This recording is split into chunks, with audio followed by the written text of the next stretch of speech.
Bonjour. Par cette occasion, en date de 8 mars, je souhaite bonne fête à toutes les femmes du monde. Précédemment, nous avons annoncé notre action concernant les droits des femmes. Et aujourd'hui, nous sommes en train de poursuivre avec notre premier thème, qui consiste à parler de poupées sexuelles, théorie du complot à l'égard de la femme. Et dès le commencement, lorsque nous nous référons à la Bible, dans le livre de Genèse, chapitre 1, Dieu créa l'homme et la femme. La femme a été soutirée de l'homme. La femme fait partie de l'homme. Et dans le jardin, là où ils étaient placés, il y avait déjà une union de vie, de mariage. Et en parlant de poupées sexuelles, et nous voyons comment la société d'aujourd'hui vient instituer l'objet de contre-nature dans une relation humaine, alors que l'homme est sacré, tout comme la femme est une créature divine, elle est aussi sacrée. Et la société tout entière reconnaît cela.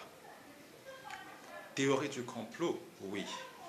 Déjà, en ayant l'idée de procéder à une telle innovation qui, à mon avis, ne reflète pas notre société, notre culture, les mœurs de notre société, ainsi que les conditions sociales, les conditions juridiques pour une vie de société, cela constitue un délit, un acte de complot. Et lorsque nous regardons aujourd'hui dans la manière dont les sociétés s'organisent, lorsqu'il s'agit aujourd'hui de procéder à la production, à la commercialisation et vente, cela est régi à des obligations de tout genre, et comprendre qu'aujourd'hui, un tel objet puisse être ventilé, puisse être présenté, vendu au vu et au su de tout le monde, connaissant les conséquences que celles-ci peuvent endurer, et nous nous rendons compte que le complot a bel et bien été envisagé et il est visible, que la femme a subi un complot juste pour la discréditer, la rabaisser, oubliant en le faisant ainsi, c'est à un être humain, à un être qui est sorti de l'homme que cela a été fait. Poupée sexuelle dans la vie de société, dans un couple, veut dire tout simplement que l'homme, en le faisant, s'est aussi lui-même rabaissé au même titre qu'un objet, alors que l'homme reste l'homme.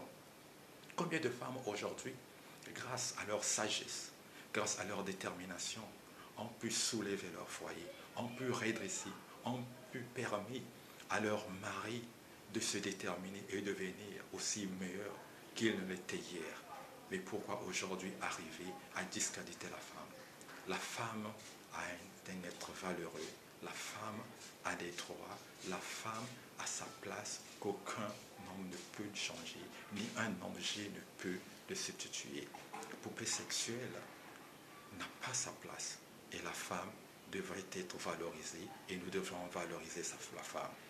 Une poupée ne peut rien accomplir et la femme peut accomplir son rôle parce que c'est elle qui est faite de demeurer dans un foyer. Merci.